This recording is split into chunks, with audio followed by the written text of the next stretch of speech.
अस्सलाम वालेकुम। ये lecture hyper geometric distribution and geometric distribution के बारे में है। इससे पहले जो डिस्ट्रीब्यूशन हमने डिस्कस की थी इन Zoom session and also on the video which I have uploaded was binomial distribution. So जैसा कि हमने पहले भी डिस्कस किया है बात कि जब हर डिस्ट्रीब्यूशन की कोई ना कुछ जो सिग्निफिकेंट प्रॉपर्टीज होती हैं जिसकी बेसिस पर आप एक्सपेरिमेंट्स देखकर डिसाइड कर सकते हैं कि यहाँ पर कौन सी डिस्ट्रीब्यूशन फिट होगी और प्रोबेबिलिटी जो पूछी गई है वो मालूम की जा सके। तो सबसे पहली चीज़ तो ये कि बायनोमियल डिस्ट्रीब्यूशन से बिल्कुल डिफरेंट इसलिए है क्योंकि इसमें आप ये this distribution is about sampling. तो हमें ट्रायल्स नहीं करने, हमारे पास जो भी टोटल नंबर ऑफ आइटम्स हैं, जो भी आइटम्स हमारे पास है, मतलब हमने ना उनको कहीं से सैम्पल किया है किसी n नंबर ऑफ ऑब्जेक्ट्स में से बायनोमियल में, और हम डायरेक्टली ट्रायल्स करते हैं और फिर उसमें सक्सेसेस और फेलियर्स आते हैं और फिर हम कहते हैं कि भाई 5 दफ़ा सक्सेस आने की प्रोबेबिलिटी क्या होगी या एक से ज़्यादा दफ़ा आने की प्रोबेबिलिटी क्या होगी। तो हमारे पास ट्रायल्स होते हैं, बायनोमियल में प्रोबेबिलिटी होती है सक्सेस की, और रैंडम वेरिएबल होता है जिसके लिए आपको बायनोमियल डिस्ट्रीब्यूशन मालूम करनी है। हाइपरज्योमेट्रिक इज फोकस्ड ऑन सैम्पलिंग, और सैम्पलिंग भी ऐसी कि जिसमें आप जब एक के बाद एक चीज निकाल रहे हैं तो रिप्लेस नहीं कर रहे। इट मीन्स कि आपने एक चीज निकाली तो वापस डाल के दोबारा नहीं निकाल रहे। एक आपने आइटम निकाल लिया सैम्पल में, फिर आपने दूसरा आइटम निकाल लिया, फिर आपने तीसरा आइटम ले लिया। So you have total number of n items, capital N, और उसमें से आप स्मॉल n साइज का एक रैंडम सैंपल सिलेक्ट करते हैं। तो पहली प्रॉपर्टी तो ये है हाइपरज्योमेट्रिक की कि जब भी आप सैम्पलिंग का क्वेश्चन आएगा तो भाई हमने एक लॉट था उसमें से 4 का सैंपल सिलेक्ट कर लिया है, तो इस तरह के क्वेश्चंस होंगे वो हाइपरज्योमेट्रिक के होंगे जिसमें सैम्पलिंग की जा रही है। और यही एप्लीकेशंस भी हैं हाइपरज्योमेट्रिक की कि इसका सबसे ज़्यादा जो यूज़ होता है वो एक्सेप्टेंस सैम्पलिंग में होता है कि भाई हमें किस तरह के अगर हमें 3 सैंपल सेलेक्ट कर लिए उनमें से 2 डिफेक्टिव आ गए तो पूरा लॉट रिजेक्ट हो जाएगा। इस तरह के क्वेश्चंस एक्सेप्टेंस सैम्पलिंग के, इलेक्ट्रॉनिक सैम्पलिंग के, जिसमें इलेक्ट्रॉनिक आइटम्स होते हैं, ऑब्वियसली सबकी टेस्टिंग नहीं हो सकती, तो उसमें हम क्या करते हैं होल लॉट में से रैंडमली कुछ आइटम सेलेक्ट कर लेते हैं और उनको चेक कर लेते हैं कि भाई इनमें डिफेक्टिव आइटम्स आ रहे हैं कि नहीं आ रहे। उससे पता चल जाता है कि भाई इलेक्ट्रॉनिक आइटम जो है डिफेक्टिव कितना ज़्यादा है, क्योंकि रैंडम सिलेक्शन में आपको एक से ज़्यादा का डिफेक्टिव आ गया तो इट मीन्स या 2 से ज़्यादा जो भी आपने रेंज रखी हुई, you can find out, you can figure out के डिफेक्टिव आइटम्स कितने होंगे। या फिर हम हाइपरज्योमेट्रिक यूज़ करते हैं क्वालिटी एश्योरेंस में, जो कि सबसे ज़्यादा जिसके क्वेश्चन वगैरह भी हम करते रहते हैं। पहली प्रॉपर्टी तो ये हो गई कि हमारे पास एक n आइटम्स होंगे, उसमें से हम एक sample size, not small, we do never know sample size क्या है, तो एक रैंडम सैम्पलिंग करेंगे और एक साइज स्मॉल n हम सिलेक्ट कर लेंगे कैपिटल N में से। ठीक है।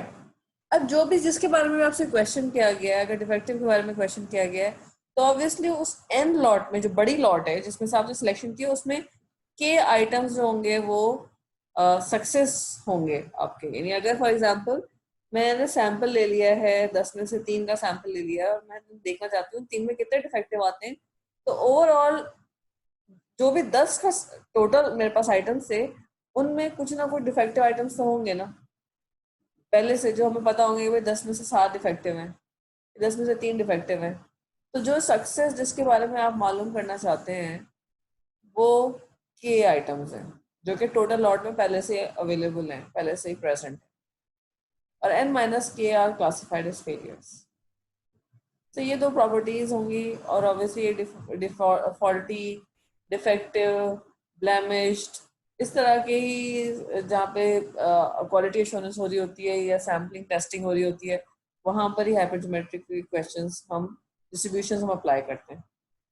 अब आप जितने आपने अगर 3 का सैंपल लिया है 10 में से और आप 2 डिफेक्टिव की प्रोबेबिलिटी मालूम करना चाहते हैं, तो वो जो 2 है नंबर वो रैंडम वेरिएबल है और वो हाइपरज्योमेट्रिक रैंडम वेरिएबल है। तो डिस्ट्रीब्यूशन हम कैसे लिखते हैं, h वेरिएबल यूज करते हैं, बाइनोमियल में b यूज किया था, और parenthesis open x semicolon capital N जो कि टोटल नंबर ऑफ आइटम्स है, स्मॉल n जिसका सैंपल लिया, और k जो कि सक्सेसेस हैं। यानी ओवरऑल जिसमें आप इंटरेस्टेड है मालूम करने में, वो ओवरऑल टोटल आइटम्स में पहले से कितने मौजूद हैं। डिफेक्टिव में इंटरेस्टेड है मालूम करने में, तो टोटल डिफेक्टिव पहले से कितने मौजूद हैं। आपके सैंपल में कितने आए वो तो सवाल है आएगा आपके लिए, लेकिन पहले से कितने मौजूद थे वो एक्चुअली के की वैल्यू है। So before we go for the formula, हम वैसे ही सॉल्व करेंगे, क्योंकि एक क्वेश्चन सॉल्व करते हैं हाइपरज्योमेट्रिक का, because you will realize that these are type of the questions we have already done in the lecture. जब ऑन कैंपस हम पढ़ रहे थे और हमने प्रोबेबिलिटी के क्वेश्चंस किए थे, और हम रेड बॉल सेलेक्ट करते थे, ब्लू बॉल सेलेक्ट करते थे, और हम एक के बाद एक सिलेक्शन करते थे, और हम कहते थे कि भाई सिलेक्शन एक डिक्शनरी सेलेक्ट करने की, एक डिक्शनरी और 2 बुक सेलेक्ट करने की प्रोबेबिलिटी क्या होगी, इस तरह के हम कुछ सिलेक्शंस करते थे लॉट में से। So basically they were hypergeometric distribution based questions. और क्योंकि हम सिर्फ सिंपल हम सिलेक्शंस कर रहे थे तो हमने उसको टैग नहीं किया था, लेकिन जब हम सिलेक्शंस करते हैं, जो कि अब हम बात कर रहे हैं, जब भी आप ये प्रॉपर्टी देखेंगे टोटल लॉट में से आपको सिलेक्शन करनी है और आप किसी एक को सक्सेस कह रहे हैं कि भाई ये चीज हमें मालूम करनी है, तो हाइपरज्योमेट्रिक डिस्ट्रीब्यूशन होगी। तो इसका मतलब ये कि हमें फॉर्मूला नहीं चाहिए, फॉर्मूले के बगैर भी हम हाइपरज्योमेट्रिक के क्वेश्चन कर सकते हैं अगर हमें प्रॉपर्टीज का पता है। So let's start one first question. Injection device है और उसमें एक पार्ट है जिसको यूज किया जाता है इंजेक्शन डिवाइस में। उस पार्ट को जो इंजेक्शन डिवाइस में यूज किया जाता है, वो उसको हम 10-10 के लॉट में सेल आउट करते हैं। ये 10-10 के लॉट में सेल आउट किया जाता है। जो प्रोड्यूसर है जो कि वो पार्ट बनाता है, वो ये कहता है कि उसका ख्याल है कि भाई अगर इसमें एक से भी ज्यादा डिफेक्टिव ना हो, बस मैक्सिमम एक हो डिफेक्टिव, या तो ना हो या एक हो, तो पूरा लॉट एक्सेप्टेबल हो जाएगा।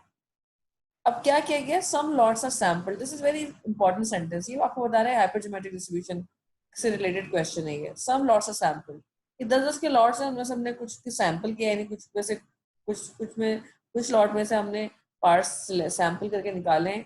And sampling plan involves random sampling. Planning ये है कि भाई सैंपल में हम रैंडमली सैंपल कर लेंगे, डेटा ले लेंगे और टेस्ट करेंगे 3 of the parts out of 10।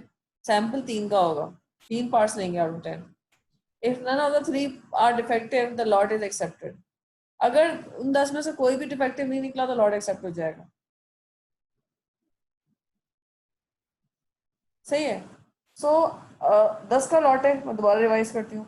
10 का लॉट है और उसमें से हमने 3 सैंपल करके आइटम्स निकाल लिए हैं, और अगर उनमें से कोई भी डिफेक्टिव नहीं है तो लॉट एक्सेप्ट हो जाएगा। सही, ये तो एक सिनेरियो जो हमने कर लिया। अब क्वेश्चन हम देखते हैं। क्वेश्चन ये है कि भाई अगर 2 डिफेक्टिव है लॉट में, तो प्रोबेबिलिटी क्या होगी कि सैंपल में कोई भी डिफेक्टिव नहीं है। अगर टोटल 10 में 2 डिफेक्टिव हैं, तो प्रोबेबिलिटी क्या है कि जो हमने सैंपल लिया है उसमें कोई भी डिफेक्टिव नहीं आया, यानी लॉट एक्सेप्ट हो गया। लॉट एक्सेप्ट हो गया, इट मीन्स के 3 में से कोई भी डिफेक्टिव नहीं। तो अगर टोटल 10 में 2 डिफेक्टिव हैं, तो इट मीन्स 2 में से कोई भी सिलेक्ट नहीं किया हमने, और जो 8 बचे थे उनमें से 3 के 3 सिलेक्ट कर लिए। डिवाइड बाय 10 से 3। ओवरऑल हमें सिलेक्शन क्या करनी थी, 10 में से कोई 3 लेने थे। तो अगर 2 डिफेक्टिव है लॉट में, तो प्रोबेबिलिटी ये है कि वो लॉट एक्सेप्ट हो जाएगा। इसकी चांसेस है 0.467, 46.7, यानी हाई चांसेस है। अगर देयर आर 3 डिफेक्टिव, 3 डिफेक्टिव हो गए, अगर 10 में से 3 डिफेक्टिव हो गए, तो प्रोबेबिलिटी क्या है कि लॉट एक्सेप्ट हो जाएगा। लॉट के एक्सेप्ट होने के लिए हमें क्या करना है, तीनों जो आपने सैम्पलिंग के लिए डेटा लिया है उसमें से कोई भी डिफेक्टिव ना हो।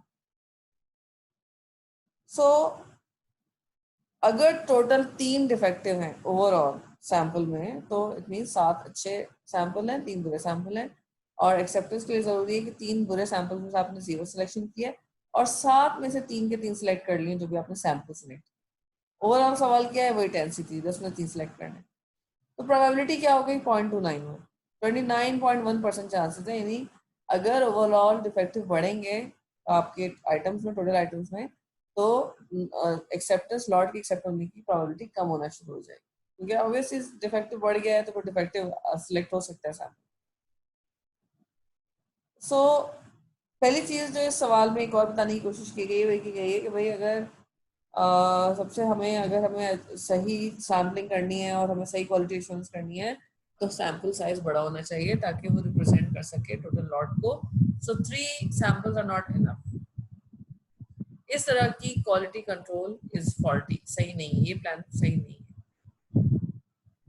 और अगर आप इस तरह से करेंगे कि 3 का सैंपल लेंगे तो बहुत दफा चांस है कि पूरा लॉट बाकी डिफेक्टिव हो, लेकिन जो आप 3 सिलेक्ट करें उसमें कोई भी डिफेक्टिव ना आए और पूरा लॉट एक्सेप्ट हो जाए। सो इट मीन्स कि सैंपल साइज को हमें रिप्रेजेंट करना, इंक्रीज करना चाहिए।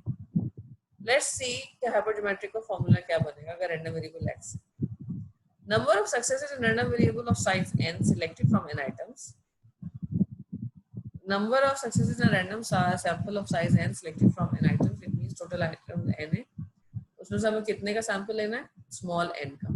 तो नीचे तो आ जाएगा capital N C small n।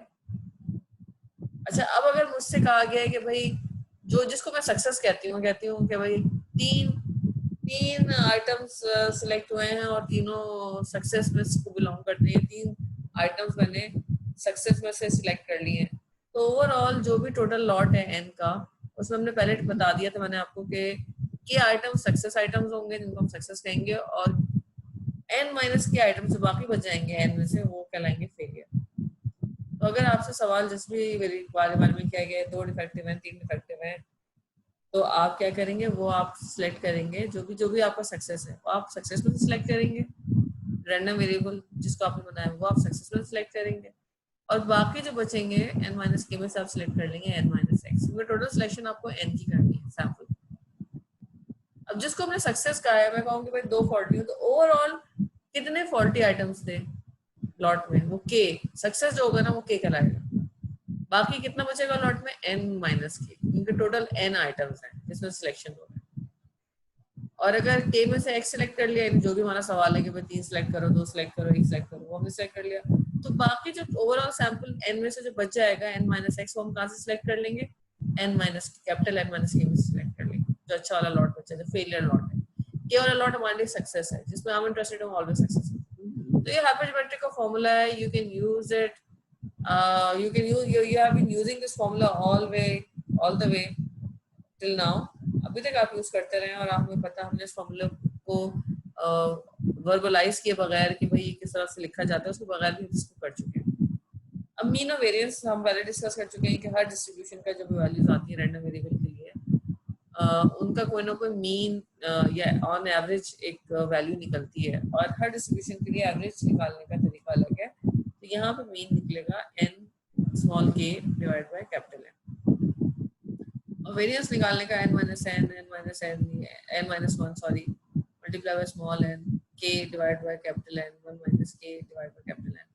ये पूरा एक बड़ा फॉर्मूला है जिससे हम वेरिएंस निकालते हैं। तो वी विल सी दैट के how to use this formula, लेकिन ये अभी हमने क्या डिस्कस कर लिया, hypergeometric formula and where is it being used. अब इसी तरह से एक क्वेश्चन है कि भाई 40 का लॉट है और ये अनएक्सेप्टेबल कहलाएगा कि इसमें 3 से ज्यादा डिफेक्टिव होंगे, और सैम्पलिंग का procedure, this is very important half sentence, the procedure of sampling, it means कि यहाँ से पता चल रहा है कि हाइपरजोमेट्रिक का सवाल है, सैम्पलिंग हो रही है। The procedure for sampling the lot is to select 5 components at random. 40 में से 5 components at random select करने हैं, and to reject the lot if a defective is found. ठीक है, हमें सैम्पलिंग का तरीका ये रखना है, क्योंकि हम देखें 40 में से ओवरऑल क्या कहेंगे, 3 सारे डिफेक्टिव होंगे, तो लॉट 40 का लॉट अनएक्सेप्टेबल होगा, लेकिन हम 40 को टेस्ट नहीं कर सकते। तो हमें क्या करना है, हमने सैम्पलिंग करनी है। सैम्पलिंग ये करनी है कि हमें 40 में से 5 कंपोनेंट को रैंडमली सिलेक्ट कर लेना है, और अगर उसमें कोई भी एक 5 में से कोई भी एक डिफेक्टिव आ गया तो हमें क्या करना है, रिजेक्ट कर देना है पूरे 40 के लॉट। सो ये तो हो गया डेटा। टोटल कैपिटल N इसमें N 40, सैंपल हमें करना है 5 का, तो इसमें स्मॉल n है 5, और जो K है, जो सक्सेसेस हैं, वो हमारे लिए डिफेक्टिव होने हैं। ठीक, लेकिन अभी कितने 40 में कितने टोटल डिफेक्टिव हैं इन रियलिटी, यानी इस सवाल में ही हमें नहीं पता, इसके लिए हमें पार्ट देखना पड़ेगा। What is the probability that exactly 1 defective is found in the sample if there are 3 defectives in the entire lot? अब इस सवाल में बताया गया है कि भाई 40 के लॉट में 3 डिफेक्टिव थे, सैंपलिंग की हमने 5 की, तो कह रहे हैं एग्जैक्टली एक डिफेक्टिव होने की प्रोबेबिलिटी क्या है, ये बताओ। तो हमें सैंपलिंग करनी है क्या, 40C5 की सैंपलिंग करनी है हमें, और क्योंकि डिफेक्टिव का सवाल है तो K is the total defective 3 है, 3 में से अगर एक डिफेक्टिव हमें सिलेक्ट करना है सवाल में, 3C 1 हो जाएगा। बाकी 40 में से कितने बचे? 37। 37 में से बाकी 37 में से कितने सिलेक्ट हो जाएंगे? 1 अगर एक आपने डिफेक्टिव सिलेक्ट करे तो बाकी 4 हम नॉन डिफेक्टिव में से सिलेक्ट कर लेंगे। प्रोबेबिलिटी आ जाएगी 0.3011। ये तो हो गया सिंपल हाइपरज्योमेट्रिक का क्वेश्चन। और इसकी प्रोबेबिलिटी कितनी है? 30%। इसमें भी हमने देखा कि भाई 40 का वो था लॉट था और हमने 5 ले लिए और एक डिफेक्टिव होने की प्रोबेबिलिटी बहुत हाई है 30.1। तो 30% टाइम्स ये ऑफ द टाइम ये सिलेक्शन से हमें पता चल सकेगा भाई कि बैड कोई भी एक डिफेक्टिव है कि नहीं है, लेकिन बाकी 70% टाइम हमें पता ही नहीं चल सकेगा, यानी ये भी सैम्पलिंग सही नहीं हुई है। सो सैम्पलिंग कैसा होनी है वो तो एक अलग चैप्टर है, लेकिन अभी सिर्फ साथ में कमेंट्स भी दिए हुए इसमें। अच्छा, फिर क्या किया गया? मीन और वेरिएंस निकालें। मीन का फॉर्मूला n की अपॉन n है। क्या आपको पता चल गया 3 डिफेक्टिव है। स्मॉल एन सैंपल कितने की है? 5 की। कैपिटल एन कितना? लॉट कितने का था? 40। तो 0.375 मीन आ गया है। और वेरिएंस कितना आ गया है? n minus N small N capital N minus 1 multiply by small N multiply by K upon capital N multiply by 1 minus K divide by capital N. इन सब में हमने वैल्यूज डाल दी है, हमें पता है। सो एवरेज वेरिएंस आ गया 0.3113। और सो दिस इज अच्छा, इन्होंने मीन और वेरिएंस निकालने के बाद फिर चेबीशेव थ्योरम भी लगाया। चेबीशेव थ्योरम हमने नहीं किया है। चेबीशेव थ्योरम ये होता है कि हम जो भी मीन और स्टैंडर्ड डिवीएशन निकालते हैं, वेरिएंस होता है वो स्क्वायर के फॉर्म में होता है। अगर आप इसका स्क्वायर रूट ले लेंगे तो स्टैंडर्ड डिवीएशन हो जाएगा। सो अगर आप म्यू प्लस माइनस 2 सिग्मा यानी एक रेंज निकालें, प्लस माइनस करके रेंज आ जाएगी ना, प्लस करके एक वैल्यू आएगी, माइनस करके वैल्यू आएगी, तो रेंज बन जाएगी। तो आप म्यू प्लस माइनस सिग्मा करके रेंज निकाल लें तो वैल्यू आ रही -0.741 से लेके 1.491। तो ये कह रहे हैं कि भाई इसमें मीन और वेरिएंस निकालो और चेबीशेव थ्योरम से बताओ कि इंटरवल क्या आता है। सो हमने ये मीन और वेरिएंस से जब ये रेंज निकाले तो 0.741 और 1.491 है वैल्यू है। तो ये रेंज ही बता रही है कि जब भी आप 0.741 और या 1.491 कॉम्पोनेंट्स लेंगे, यानी रेंज का रेंज बता रही हूँ मैं रेंज के जरिए, तो नंबर ऑफ डिफेक्टिव्स होंगे इस तरह से पता चल सकते हैं कि हमें ये रेंज बता रही है म्यू प्लस माइनस 2 सिग्मा में बता रही है कि किस रेंज में डिफेक्टिव्स होंगे। सही है। और आगे चलते हैं। चेबीशेव थ्योरम मैंने सिर्फ सोल्यूशन में दिया होता है इसलिए एक्सप्लेन कर दिया। ऑब्वियसली हमें इसके और क्वेश्चन करने हैं। चेबीशेव थ्योरम हमने डिस्कस नहीं किया। मैंने सिर्फ mu plus minus two sigma निकालने का आपको तरीका बता दिया, और इससे आपको एक रेंज पता चल जाएगी। That's it. How to interpret it that we have to see, but अभी हम स्लाइड डिस्कस करते तो मैंने ही बता दिया। अब आ जाइए हाइपर ज्योमेट्रिक डिस्ट्रीब्यूशन जो है वो उसको अप्रोक्सीमेट किया जा सकता है, यानी हाइपर ज्योमेट्रिक डिस्ट्रीब्यूशन बायनोमियल के जरिए भी सॉल्व की जा सकती है। जो सवाल हाइपर ज्योमेट्रिक से सॉल्व हो रहा है वो बायनोमियल से भी सॉल्व हो सकता है अगर small N O divide by capital N का रेशियो बहुत छोटा है, 0.05 या उससे कम है। यानी अगर item total number of items बहुत ज़्यादा है, कैपिटल एन बहुत बड़ी वैल्यू है, और स्मॉल एन जो आपने सैंपल लिया वो बहुत छोटा है और उनका रेशियो 0.05 या उससे छोटा बन रहा है, तो फिर जो भी सवाल है उस सवाल को हम बायनोमियल डिस्ट्रीब्यूशन से भी सॉल्व कर सकते हैं, लेकिन वो कहलाएगा बायनोमियल डिस्ट्रीब्यूशन अप्रोक्सीमेशन। सो हम हाइपरज्योमेट्री को अप्रोक्सीमेट कर सकते हैं using binomial distribution if this criterion is met and small N over capital N should be less than equal to 0.05। Binomial वाला हाइपरज्योमेट्रिक वाला सवाल बायनोमियल डिस्ट्रीब्यूशन से भी सॉल्व हो जाएगा। अब एक क्वेश्चन दिया हुआ है, manufacturer of automobile tyres reports that among a shipment of 5,000 sent to a local distributors, 1,000 are slightly damaged। एक मैन्युफैक्चरर ऑटोमोबाइल टायर्स का वो बता रहा है कि भाई 5,000 की शिपमेंट जो है उसने की है लोकल डिस्ट्रीब्यूटर को, उसमें 1,000 are slightly damaged. It means के स्लाइटली डैमेज का मतलब ये है कि उनमें हल्का सा दाग है। डिफेक्ट है। If one of the 10 of these tires, अगर हमने if one purchase 10 of these tires at random, किसी ने 10 tires at random परचेज कर लिए, इट मीन्स कि हम उसको सैंपल कंसिडर कर सकते हैं, 1000 में से 10 उसने ले लिए। What is the probability that exactly 3 are blemish? 10 लिए उसने और प्रोबेबिलिटी क्या है कि 3 ब्लेमिश होंगे, तो 3 की प्रोबेबिलिटी निकालनी है। सक्सेस हमारे लिए क्या है? 10 है, क्योंकि 10 फॉल्टी है, सॉरी सक्सेस हमारे लिए क्योंकि सवाल फॉल्टी के बारे में है, तो सक्सेस हमारे लिए 1000 है, क्योंकि टोटल 5000 में से 1000 फॉल्टी है, ये डिफेक्टिव है। Total number of items capital N कितना होगा? 5000 होगा। सैंपल हमें कितने का लेना है? उसमें 10 का लेना है, तो 5000 C10। अब वो कह रहे हैं 3 ब्लेमिश है, तो तुमने 1000 ब्लेमिश में 3 सेलेक्ट कर लिए, बाकी 4000 में से 7 सेलेक्ट कर लिए, क्योंकि टोटल 10 सेलेक्ट करने हैं। तो सक्सेस यहाँ पे 1000 है के। ठीक है, इसको हम इस तरह से लिख सकते हैं, रैंडम वेरिएबल है 3 ब्लेमिश होने की प्रोबेबिलिटी निकालनी है, सेमी कॉलन 5000 जो है वो कैपिटल एन है, टोटल आइटम्स 10 जो है वो स्मॉल एन है, सैंपल, और 1000 क्या है? के, सक्सेसेस, यानी जिसके बारे में हम इंटरेस्टेड हैं वो टोटल 1000 है।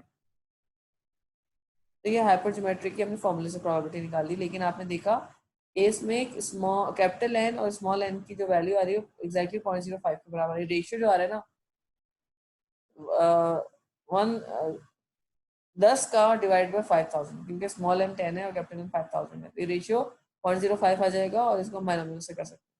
बायनोमियल से करने के लिए सबसे पहले हमें प्रोबेबिलिटी चाहिए होगी, प्रोबेबिलिटी ऑफ द ब्लेमिश, यानी जो सवाल रैंडम वेरिएबल हमें मालूम करना होता है जिसकी प्रोबेबिलिटी, उसकी जनरल प्रोबेबिलिटी हमें पहले पता होनी चाहिए, वो जो सक्सेस है हमारे लिए। सक्सेस है यहाँ पे हम ब्लेमिश की निकालना चाहते हैं, एग्जैक्टली 3 ब्लेमिश की, तो हमारे पास एक जनरल ब्लेमिश की प्रोबेबिलिटी होनी चाहिए। वो हम कैसे निकालेंगे? टोटल 5000 है और उसमें 1000 ब्लेमिश्ड है, तो 1000 डिवाइड बाय 5000 अप्रोक्सीमेटली 1/5 प्रोबेबिलिटी आ जाएगी ब्लेमिश्ड, जनरल ब्लेमिश्ड। सही है। अब हम यही सवाल, अगर आपने प्रोबेबिलिटी निकाल ली, इसी सवाल से प्रोबेबिलिटी निकाली है, तो अभी बायनोमियल से सॉल्व हो सकता है। इस डेटा को 1000 और 5000 के डेटा को अब हमें इस्तेमाल नहीं करना, क्योंकि हमने उससे प्रोबेबिलिटी निकाली है, तो आगे आगे सवाल में ये कहीं यूज नहीं होगा। अब हमारे पास अगर ये 5000 और 1000 यूज हो गया प्रोबेबिलिटी निकालने में, तब हमारे पास क्या रह गया? 10 रह गया, 10 नंबर ऑफ ट्रायल्स बन जाएंगे, और हमें निकालना कितने का है? 3 ब्लेमिश का, रैंडम वेरिएबल 3 निकल आएगा। तो ये सवाल बन जाएगा बायनोमियल का, 3 रैंडम वेरिएबल है, 10 नंबर ऑफ ट्रायल्स हैं, 1/5 प्रोबेबिलिटी है। इसको हम सॉल्व कर लेंगे, 10C3 1/5 to the power 3, 4/5 to the power 10-3, और जब आ जाएगा 0.2013, ऑलमोस्ट वही आएगा जो कि आपने हाइपरज्योमेट्रिक से निकाला। सही है। सो हाइपरज्योमेट्रिक की प्रोबेबिलिटी आप फॉर्मूले से निकाल सकते हैं, और अगर small N over capital N का रेशियो 0.05 से छोटा हो, तो फिर अप्रोक्सीमेशन भी हो सकती है बायनोमियल के। प्रोबेबिलिटी आपको खुद निकालनी पड़ती है, फिर सॉल्व करना पड़ता है। सही है। तो ये हो गया हाइपरज्योमेट्रिक। अब आते हैं ज्योमेट्रिक की तरफ। हाइपरज्योमेट्रिक के लिए you didn't need any formula, उसके बगैर भी आपको पता है सैम्पलिंग के क्वेश्चंस हैं और आप इस तरह के सवाल कर चुके हैं, तो आई एम होपिंग आप ही कर लेंगे। Now let's come to geometric. Geometric और बायनोमियल में बहुत थोड़ा फर्क है। बायनोमियल में भी आपको ट्रायल्स दिए हुए होते हैं, ज्योमेट्रिक में भी ट्रायल्स दिए होते हैं। बायनोमियल में भी आपके पास हर ट्रायल का आउटकम है तो सक्सेस या फेलियर होता है, ज्योमेट्रिक का भी हर आउटकम सक्सेस या फेलियर होता है। तो फिर ज्योमेट्रिक और इसमें भी इंडिपेंडेंट होते हैं, ट्रायल्स होते हैं, बायनोमियल में इसमें भी इंडिपेंडेंट ट्रायल्स होते हैं। लेकिन ज्योमेट्रिक बायनोमियल से इसलिए फर्क होता है क्योंकि हम जिसमें इंटरेस्टेड हैं, अगर हम इंटरेस्टेड हैं हेड और टेल का, हम टॉस किए जा रहे हैं, हम चाह रहे हैं कि पहला हेड कब आता है, अब 5वें टॉस पर पहली दफा हेड आने की प्रोबेबिलिटी क्या होगी। जो फर्स्ट सक्सेस हमें चाहिए होता है किसी एक खास पर्टिकुलर ट्रायल पे, उसकी प्रोबेबिलिटी ज्योमेट्रिक से निकलती है। इट मींस ज्योमेट्रिक पहले सक्सेस के बारे में, नॉट कि 3 दफा सक्सेस, 4 दफा सक्सेस मिल जाए, 5 दफा सक्सेस मिल जाए। बायनोमियल में भी करते हैं ना, 3 दफा फॉल्ट आने की प्रोबेबिलिटी क्या होगी, 3 दफा टॉस आने की प्रोबेबिलिटी क्या होगी, 1 दफा। So we talk about number of successes. इसमें पहला सक्सेस हमें एक खास particular trial, number of trial पे जिसपे हम चाह रहे हैं, उस पे उसके आने की प्रोबेबिलिटी क्या होगी, पहला सक्सेस मिलने की प्रोबेबिलिटी क्या होगी, ये ज्योमेट्रिक से सॉल्व होता है। सो लेट्स से आपने 5 ट्रायल किए और आप इंटरेस्टेड हैं कि भाई चौथे ट्रायल पे आपको हेड मिल जाए, पहला हेड मिल जाए, तो चौथे ट्रायल पे अगर पहला हेड मिला तो उससे पहले 3 ट्रायल्स पे क्या मिला होगा, टेल मिला होगा, यानी इससे पहले तीनों दफा फेलियर था और पहली दफा सक्सेस आपको कब मिला, चौथे ट्रायल पे मिला। सो ज्योमेट्रिक की प्रोबेबिलिटी का फॉर्मूला बहुत आसान होता है।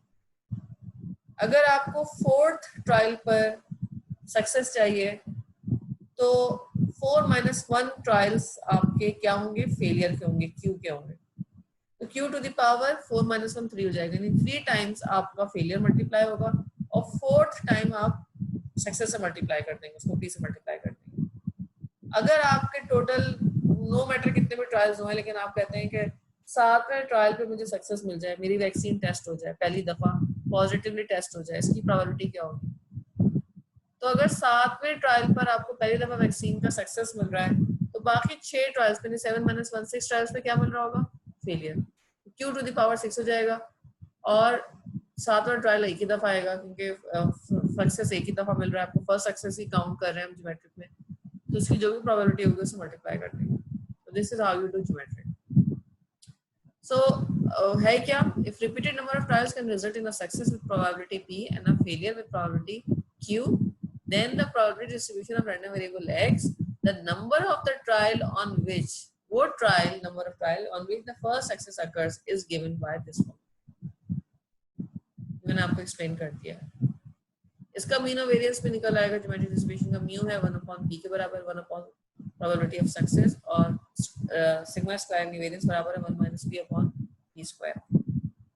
तो this is how we do the questions of geometric distribution. इस कॉन्सेप्ट के अगर कोई क्वेश्चन मिलेंगे, जैसे पहली दफा कोई वैक्सीन टेस्ट हो रही किसी ट्रायल पे, पहली दफा सक्सेस मिल गया है, पहली दफा किसी में कोई डिजीज डायग्नोस हो गई है, n नंबर ऑफ टेस्ट किए आपने, उसमें 7वें टेस्ट में कोई डिजीज डायग्नोस हो गई पहली दफा, जिसमें आप सक्सेस हो, पहली दफा जिस नंबर ऑफ ट्रायल पे भी होगी उसकी प्रोबेबिलिटी निकालने के लिए हम ज्योमेट्रिक डिस्ट्रीब्यूशन इस्तेमाल करते हैं। सही है। So let's do this question. और ये इसका एक इस because this is an easy distribution, इसमें हमें कोई ज्यादा कुछ करना नहीं होता। सो ये इसके कोई ज्यादा सवाल भी नहीं है, एक्सरसाइज में भी नहीं है, और वैसे भी समझने में के लिए we don't have much to do in such type of questions. एक सर्टेन मैन्युफैक्चरिंग प्रोसेस है जिसमें on the average 1 in every 100 items, एक 100 में से एक आइटम डिफेक्टिव है। What is the probability that the first 5th item inspected, 5वां item जो इंस्पेक्ट किया है वो फर्स्ट डिफेक्टिव आइटम निकलेगा। तो इट मींस कि अगर आपने पांचवें ट्रायल पे आपको सक्सेस मिल गया है तो उससे पहले 4 ट्रायल्स पे आपको नॉन डिफेक्टिव मिला है। लेकिन अब क्वेश्चन ये है कि भाई डिफेक्टिव आने की प्रोबेबिलिटी क्या है और नॉन डिफेक्टिव की प्रोबेबिलिटी क्या है। प्रोबेबिलिटी डायरेक्ट नहीं दी हुई, एवरेज दिया हुआ है। एवरेज भी एक तरह से प्रोबेबिलिटी होता है, तो डिफेक्टिव की प्रोबेबिलिटी कैसे निकलेगी, 1/100 से निकलेगी, 0.01।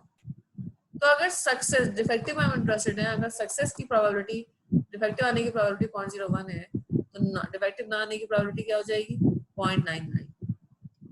तो 4 आइटम्स जो इंस्पेक्ट किए हमने, 0.99 टू द पावर 4, 4 दफा हमें डिफेक्टिव आइटम्स मिले। जब हम इंस्पेक्शन कर रहे थे 0.99 multiply by 0.99 multiply by 0.99 multiply by 0.99, independent है ना, तो चारों दफा मल्टीप्लाई हो जाएंगे। एंड 5th टाइम हमें क्या मिल गया, सक्सेस मिल गया, डिफेक्टिव मिल गया, तो उसकी प्रोबेबिलिटी क्या है, 0.01। ज्योमेट्रिक में आप क्या बताते हैं, सिर्फ जिस ट्रायल पर आपको सक्सेस चाहिए होता है उसकी वैल्यू बताते हैं, 5 है अगर 5th पे चाहिए, और सक्सेस की अपनी प्रोबेबिलिटी क्या है वो बताते हैं। बस ये 2 वेरिएबल्स बताते हैं, उससे आप ज्योमेट्रिक निकालते हैं। नेक्स्ट क्वेश्चन देख लेते हैं। अब visit time a telephone exchange is very near capacity, so callers have difficulty placing their calls. It may be of interest to know the number of attempts necessary in order to gain a connection. वो कह रहे हैं कि visit time है, उसमें telephone exchange की capacity almost अब पूरी हो रही होती है, नहीं उसको जितने वो कॉल दे सकता है मैक्सिमम विजिट टाइम में, और लोगों को, कॉलर्स को कॉल प्लेस करने में प्रॉब्लम हो रही होती है। सो हमें देखना चाहते हैं कि भाई अगर उस विजिट टाइम में प्रॉब्लम हो रही है तो कितने अटेम्प्ट्स के बाद आपको कनेक्शन मिल जाएगा। ये एक सवाल है, एक सिनेरियो दिया हुआ। Suppose that we let p is equal to 0.05 with the probability of a connection during visit time. Connection मिलने की प्रोबेबिलिटी विजिट टाइम में 0.05 है, मैं अज्यूम करती हूँ, मतलब ये सवाल का हिस्सा, you don't have to calculate it. We are interested in knowing the probability that 5 attempts are necessary for a successful call. यानी 5वें टाइम पे आपको कॉल मिल रही है। So इट मीन आपको रैंडम वेरिएबल 5 की प्रोबेबिलिटी मालूम करनी है, जी 5 हो जाएगा, फिफ्थ 5 में मालूम करना है, और प्रोबेबिलिटी सक्सेस की कनेक्शन मिलने की बुरे टाइम में 0.05। तो उससे पहले 4 दफा आपको क्या मिल रहा है, कनेक्शन नहीं मिल रहा। 0.05 अगर कनेक्शन मिलने की प्रोबेबिलिटी है तो ना मिलने की प्रोबेबिलिटी 0.95 होगी to the power 4। 4 times there was no connection, fifth time there was a connection, और फिर हम क्या करेंगे, इसको मल्टीप्लाई कर देंगे सक्सेस यानी 0.05 की प्रोबेबिलिटी से, सो यू विल गेट 0.04। सही है। सो ये दो छोटी डिस्ट्रीब्यूशंस थी। आई होप आपको ये समझ में आया होगा, और नेक्स्ट टाइम हम पॉइजन और डिस्ट्रीब्यूशन करेंगे और नॉर्मल डिस्ट्रीब्यूशन करेंगे। ये इसके क्वेश्चंस क्लास में हमने कुछ अटेम्प्ट कर लिए हैं, मैं इसको बाद में रिकॉर्ड करेंगे लेक्चर, और कुछ हम इंशाल्लाह आगे होने वाली क्लासेस में कर लेंगे। So good luck with this topic, see you again in the next lecture.